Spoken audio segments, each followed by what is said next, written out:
Selamat datang di channel Guru Bahasa. Pembahasan kita hari ini adalah mengenai mewarisi nilai luhur dan mengkreasikan puisi rakyat. Nah, puisi rakyat sering pula disebut sebagai puisi lama. Kalian pasti sudah pernah mendengar puisi lama. Puisi lama merupakan sebuah puisi yang terikat oleh aturan-aturan.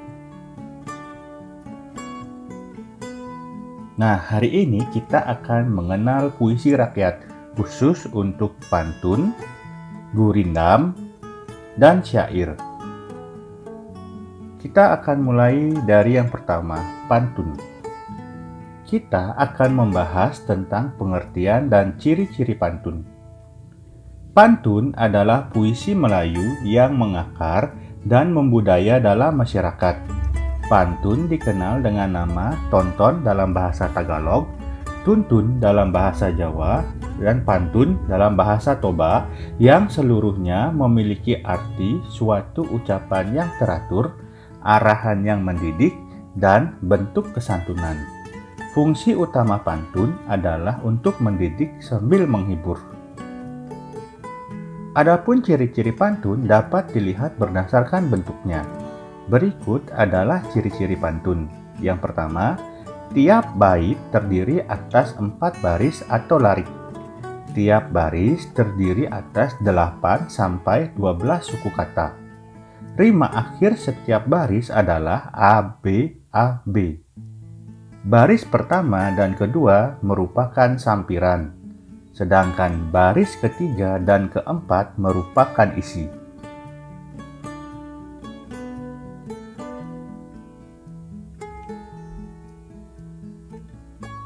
Berikut adalah contoh pantun. Pantun pertama, air surut memungut bayam.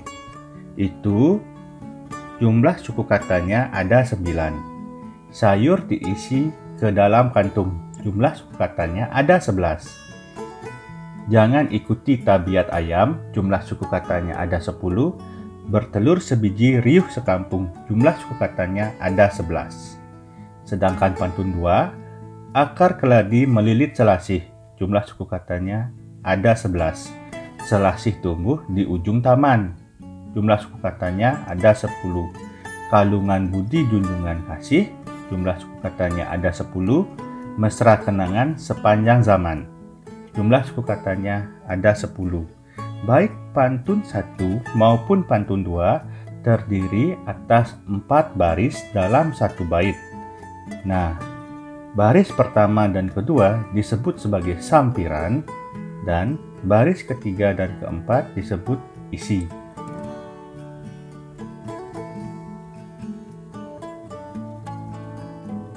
Kedua pantun ini pun bersaja A, B, A, B.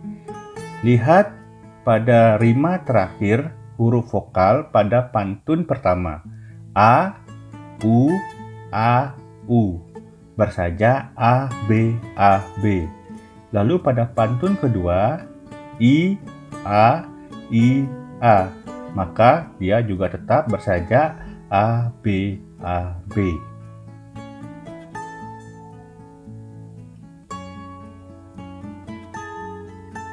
Selanjutnya, gurindam.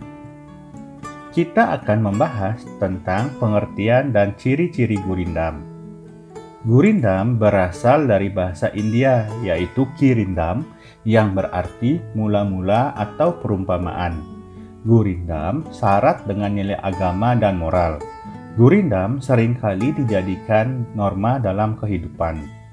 Norma yang dimaksud itu adalah aturan dalam kehidupan. Nah, berikut adalah ciri-ciri gurindam. Yang pertama, tiap bait terdiri atas 2 baris atau larik. Tiap baris terdiri atas 10 sampai 14 suku kata. Bersajak, AA, BB, CC, dan seterusnya. Kemudian merupakan satu kesatuan yang utuh. Baris pertama merupakan soal, masalah, atau perjanjian.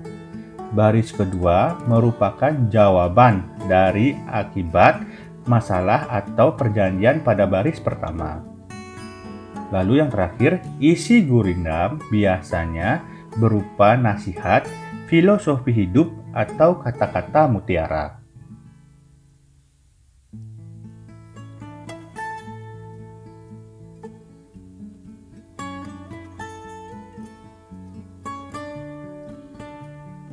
Nah, berikut adalah contoh gurindam.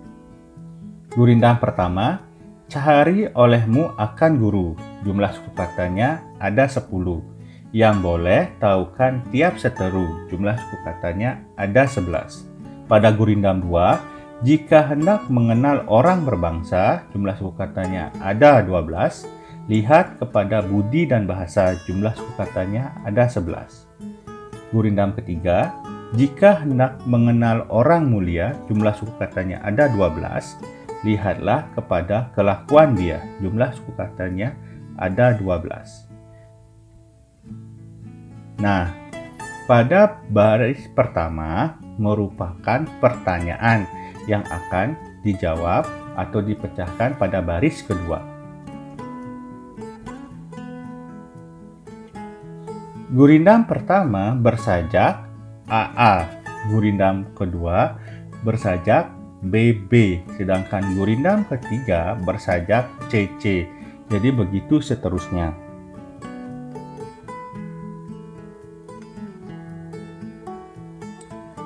Gurindam 1 merupakan satu kesatuan yang utuh.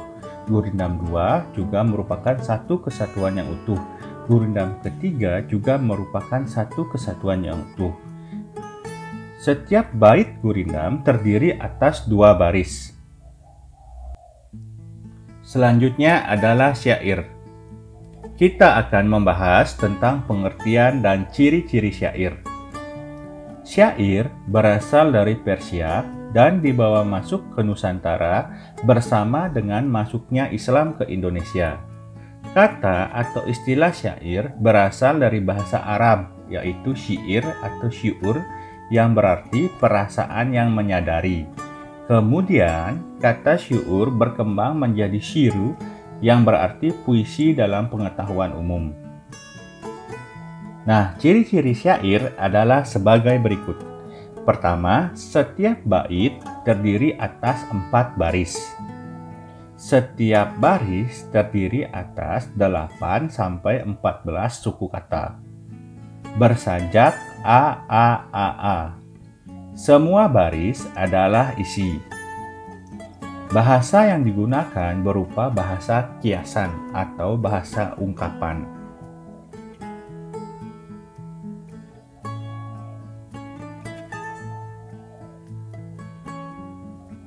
Berikut adalah contoh syair. Syair 1, inilah gerangan suatu madah, jumlah suku katanya ada 11. Mengarangkan syair terlalu indah, jumlah suku katanya ada 11. Membetuli jalan tempat berpindah, jumlah suku katanya ada 11. Di sanalah itikat diperbetuli sudah, jumlah suku katanya ada 14. Lalu syair yang kedua, wahai muda, kenali dirimu, jumlah suku katanya ada 11. Ialah perahu tamsil hidupmu, jumlah suku katanya ada 11. Tiadalah berapa lama hidupmu, jumlah suku katanya ada 12. Ke akhirat jua kekal hidupmu, jumlah suku katanya ada 11. Nah, baik syair 1 maupun syair 2 memiliki 1 bait dan 4 baris. Kemudian bersajak A bisa dilihat pada rima terakhir huruf vokal. A pada syair 1 bersajak A dan pada syair 2 U bersajak tetap A. Baik syair 1 maupun syair 2 semuanya adalah isi. Berbeda dengan pantun, pada baris 1 dan 2 disebut sampiran, sedangkan 3 dan 4 disebut dengan isi. Sedangkan syair 1 dalam 1 bait semuanya adalah isi. Begitu pula pada syair 2.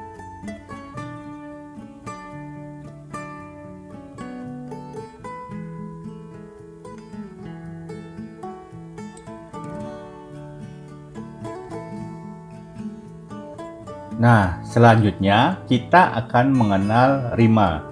Dalam puisi rakyat ada dua jenis rima. Yang pertama adalah rima utuh dan yang kedua adalah rima sebagian. Rima adalah persamaan bunyi yang terdapat pada akhir larik atau baris. Misalnya, bayam dengan ayam, sama-sama yam. Mulia dengan dia, sama-sama iya, dan sebagainya. Rima dibagi menjadi dua, yaitu rima utuh dan rima sebagian. Rima utuh adalah persamaan bunyi pada seluruh suku kata terakhir. Misalnya, sahabat dengan obat, sama-sama berakhiran bat. Bangsa dengan bahasa, sama-sama berakhiran sa. Madah dengan indah, sama-sama berakhiran dah. Dan benang dengan kenang, sama-sama berakhiran nang. Sedangkan rima sebagian adalah persamaan bunyi pada sebagian suku kata terakhir. Misalnya, taksir dengan kabir, berakhiran sir dan bir, namun masih memiliki persamaan bunyi. Kantung dengan sekampung, tung dengan pung, namun masih memiliki persamaan bunyi. Kerupuk dengan terpuruk, puk dan ruk. Walaupun berbeda, namun keduanya masih memiliki persamaan bunyi. Kalimantan dan teladan, tan dan dan, sama seperti yang tadi, walaupun berbeda, namun masih persamaan bunyi.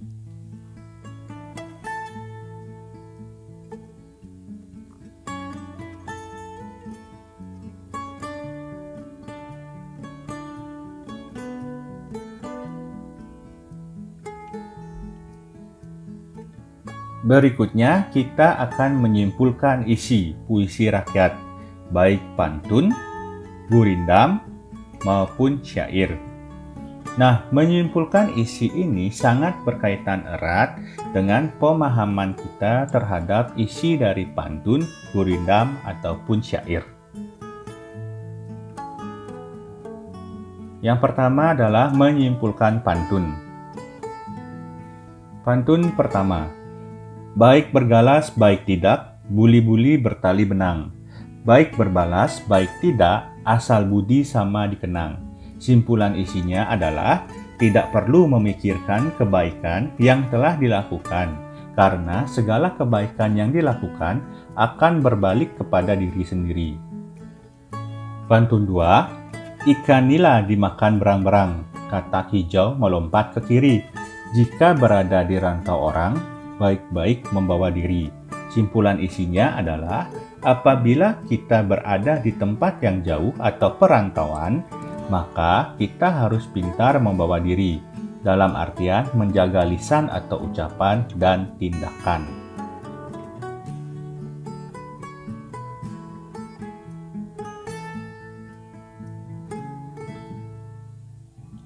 Berikutnya menyimpulkan isi gurindam. Gurindam pertama, jika hendak mengenal orang mulia, lihatlah kepada kelakuan dia. Simpulan isinya, bila kita hendak mengetahui watak dari seseorang, maka kita dapat melihat dari tingkah lakunya. Gurindam 2, jika hendak mengenal orang yang berilmu, bertanya dan belajarlah tiada jemu. Simpulan isinya, bila kita ingin memiliki kepandaian, maka jangan malu bertanya dan belajar kepada orang yang lebih pandai. Gurindam ketiga, apabila dengki sudah bertanah, datanglah darinya beberapa anak panah. Simpulan isi, perasaan dengki atau iri hati yang kita miliki hanya akan menyengsarakan diri sendiri.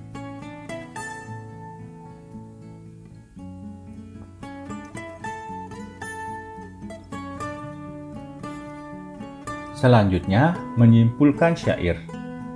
Syair pertama. Hai muda arif budiman, hasilkan kemudi dengan pedoman. Alat perahumu jua kerjakan, itulah jalan membetuli ican. Simpulan isinya, kita harus mampu menjadi seseorang yang baik sesuai dengan ajaran agama, serta rajin beribadah agar dapat memperbaiki diri sebagai manusia. Syair 2. Perteguh jua alat perahumu, hasilkan bekal, air dan kayu. Dayung pengayuh taruh di situ, supaya laju perahumu itu.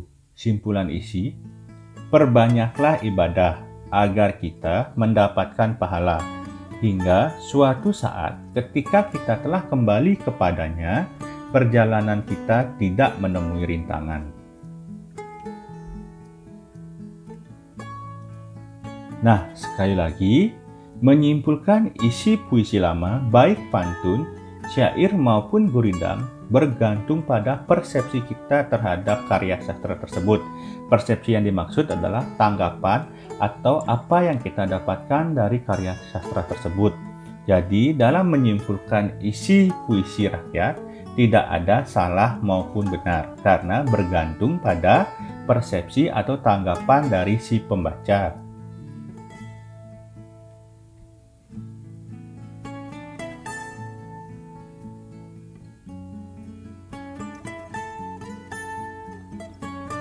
Nah, berikutnya kita akan membahas mengenai struktur dan kebahasaan puisi rakyat, baik pantun, gurindam, maupun syair. Nah, yang pertama kita akan membahas struktur dari puisi rakyat, yaitu struktur pantun. Struktur dari puisi rakyat adalah ciri-ciri dari puisi rakyat tersebut. Struktur pantun adalah sebagai berikut. Tiap bait terdiri atas 4 baris. Tiap baris terdiri atas 8-12 suku kata. Rima akhir setiap baris A, B, A, B. Baris pertama dan kedua merupakan sambiran. Baris ketiga dan keempat merupakan isi.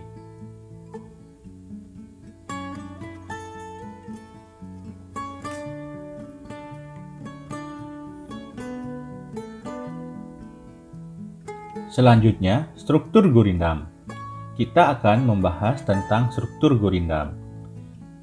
Berikut adalah struktur gurindam. Yang pertama, tiap bait terdiri atas 2 baris. Tiap baris terdiri atas 10-14 suku kata. Bersajak AA, BB, CC, dan seterusnya. Merupakan satu kesatuan yang utuh. Baris pertama merupakan soal, masalah, atau perjanjian. Baris kedua merupakan jawaban akibat dari masalah atau perjanjian pada baris pertama. Terakhir, isi gurindam biasanya berupa nasihat, filosofi hidup, atau kata-kata mutiara.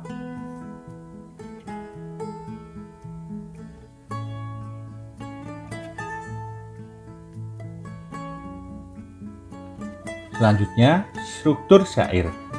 Kita akan membahas struktur syair. Struktur syair adalah sebagai berikut. Pertama, setiap bait terdiri atas 4 baris. Setiap baris terdiri atas 8-14 suku kata. Bersajak A, A, A, A.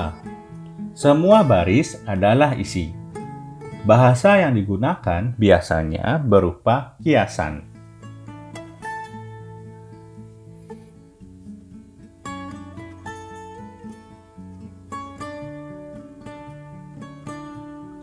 Nah, berikutnya kita akan membahas mengenai kaidah kebahasaan puisi rakyat.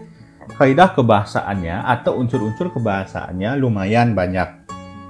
Pertama adalah kalimat perintah. Kalimat perintah adalah kalimat yang berisi atau bermaksud untuk memberi perintah atau suruhan. Contoh, buanglah sampah pada tempatnya. Berikutnya, kalimat saran.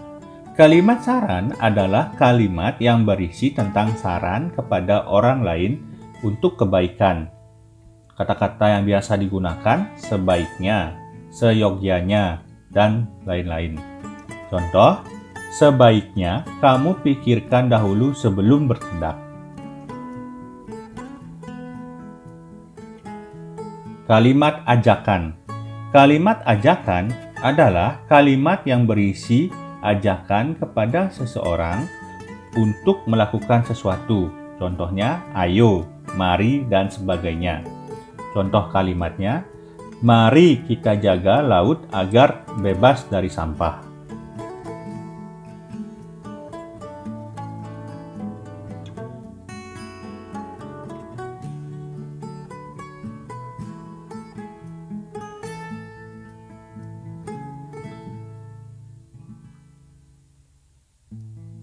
Kalimat seru. Kalimat seru adalah kalimat yang mengungkapkan rasa hati seperti kagum, heran, senang, sedih. Contohnya, alangkah, betapa. Contoh kalimatnya, alangkah indahnya alam Indonesia. Kalimat larangan. Kalimat larangan adalah kalimat yang berisi larangan agar orang lain tidak melakukan kegiatan. Contohnya, jangan, hindari. Contoh kalimatnya, jangan berprasangka buruk dengan teman.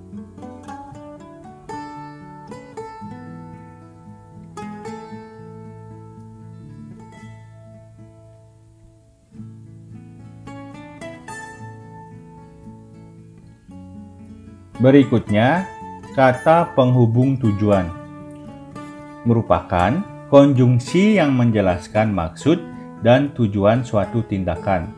Ditandai dengan kata supaya, untuk, agar, guna. Contoh, jauhi narkoba agar tidak menyesal di kemudian hari.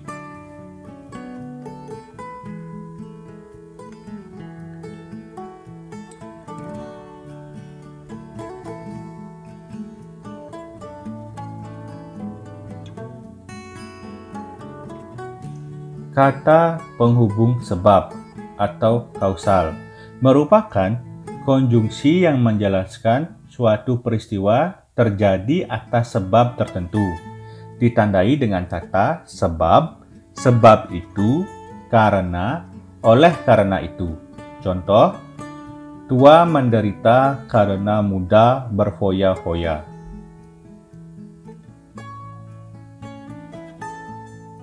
Kata penghubung akibat merupakan konjungsi yang menggambarkan peristiwa atau tindakan terjadi atas sebab peristiwa lain.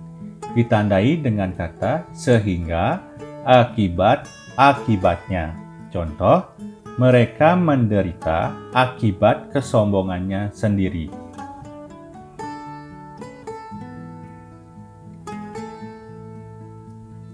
Kata penghubung syarat merupakan konjungsi yang menjelaskan suatu hal bisa terpenuhi apabila syarat dijalankan. Ditandai dengan kata jika, apabila, jikalau, asalkan, kalau. Contoh, rajinlah beribadah kalau ingin hidup tenang.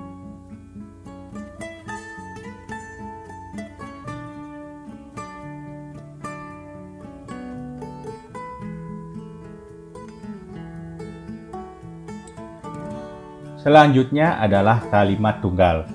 Kalimat tunggal adalah kalimat yang memiliki satu subjek dan satu predikat.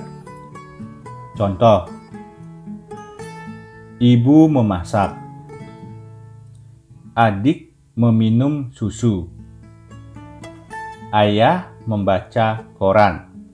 Ketiga kalimat tersebut hanya memiliki satu subjek dan satu predikat. Ibu memasak, ibu sebagai subjek dan memasak sebagai predikat. Adik meminum susu, adik sebagai subjek, meminum sebagai predikat, dan susu sebagai objek. Ayah membaca koran, ayah sebagai subjek, membaca sebagai predikat, dan koran sebagai objek.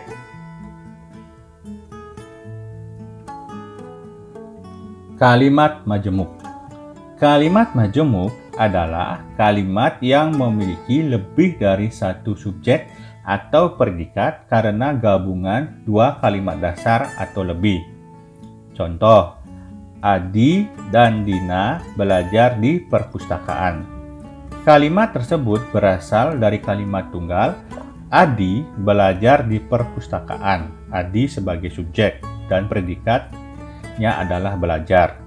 Lalu kalimat kedua, Dina belajar di perpustakaan. Dina sebagai subjek dan belajar sebagai predikat. Kemudian digabungkan sehingga menjadilah kalimat majemuk dengan ditambahkan konjungsi dan. Karena predikat dan keterangannya sama, hanya subjeknya yang berbeda. Sehingga menjadi kalimat majemuk, Adi dan Dina belajar di perpustakaan. Bukan Adi belajar di perpustakaan dan Dina belajar di perpustakaan.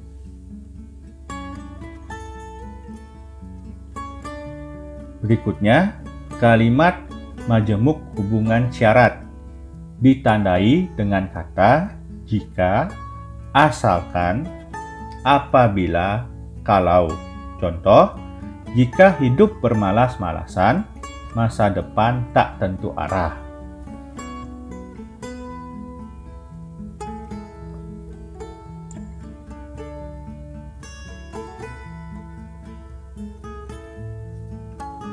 Berikutnya, kalimat majemuk hubungan perbandingan ditandai dengan kata ibarat, seperti, bagai, laksana, bak. Contoh, senyum dari bibirnya bagai menyaksikan keindahan senja.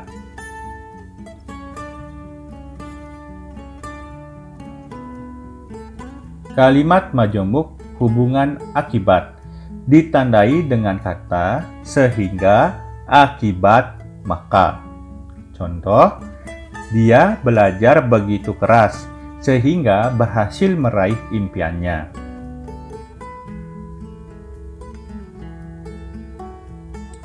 Berikutnya, kalimat majemuk hubungan cara ditandai dengan kata dengan.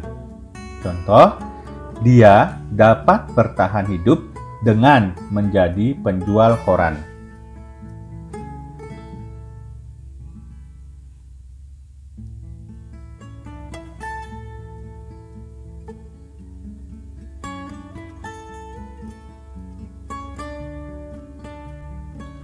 Berikutnya, kalimat majemuk hubungan tujuan ditandai dengan kata agar, supaya, untuk. Contoh kalimatnya, rajinlah belajar agar cita-cita dapat tercapai. Berikutnya, kalimat majemuk hubungan konsensif ditandai dengan kata walaupun, meskipun, biarpun, kendatipun.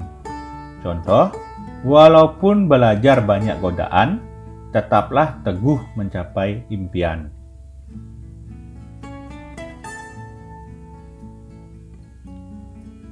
Kalimat majemuk hubungan penyebaban ditandai dengan kata sebab,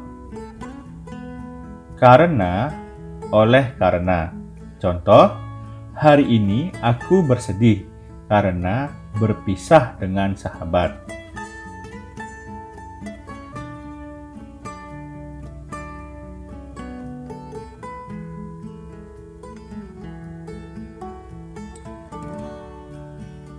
Nah, selanjutnya kita akan menelaah struktur dan kebahasaan dari pantun, gurindam, dan syair. Yang pertama, kita akan menelaah pantun. Ambillah kapas menjadi benang, ambillah benang menjadi kain. Kalau kamu ingin dikenang, berbuat baiklah dengan orang lain. Telaah pantun tersebut adalah sebagai berikut. Struktur penyajian pantun di atas terdiri atas 2 baris sampiran dan 2 baris isi yang bersajak A, B, A, B. Baris 1 dan 2 merupakan baris sampiran, sedangkan baris 3 dan 4 merupakan baris isi yang terdiri atas 8 sampai 12 suku kata.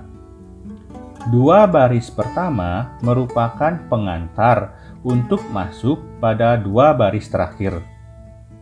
Baris 1 berkaitan dengan baris 3, sedangkan baris 2 berkaitan dengan baris 4. Ditinjau dari kebahasaannya, baris 1 dan baris 2 merupakan kalimat perintah yang ditandai dengan kata ambillah.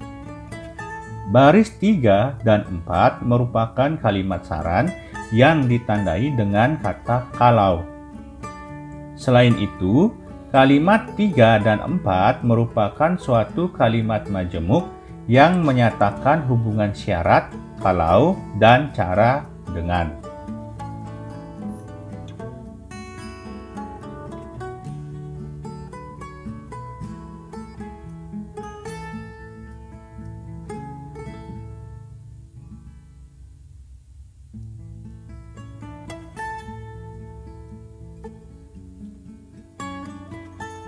Berikutnya, kita akan menelaah gurindam.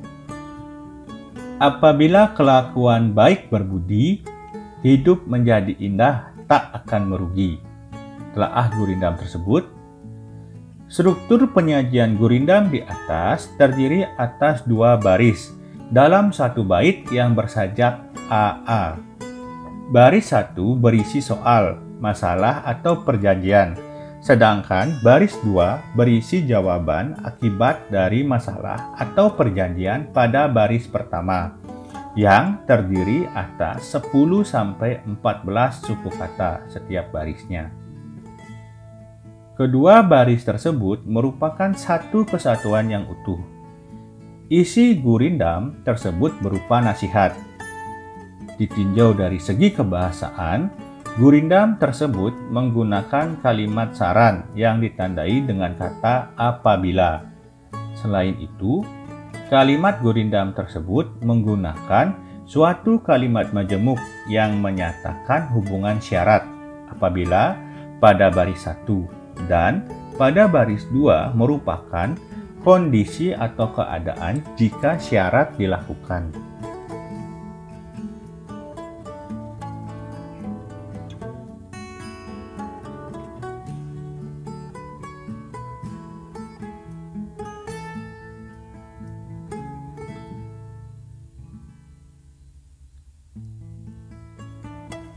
Selanjutnya, menelaah syair.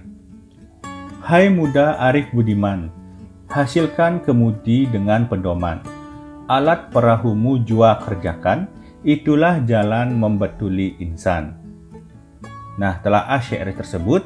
Struktur penyajian syair di atas terdiri atas 4 baris dalam satu bait yang bersajak A. Keempat baris dalam syair tersebut merupakan isi yang saling terkait dan terdiri atas 8-14 suku kata. Ditinjau dari segi kebahasaan, syair tersebut merupakan suatu kalimat majemuk yang menyatakan hubungan cara dengan pada baris kedua.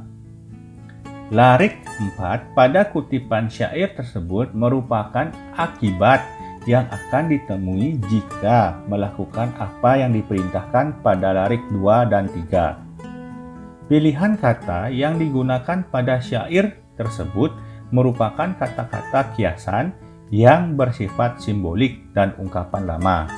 Pilihan kata sangat indah dengan makna yang dalam.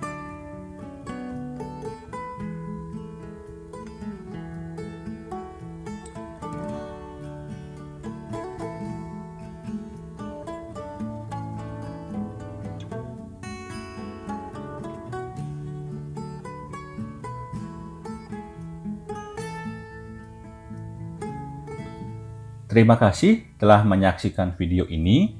Jangan lupa like, komen, dan share agar video ini dapat memberikan manfaat untuk kita semua.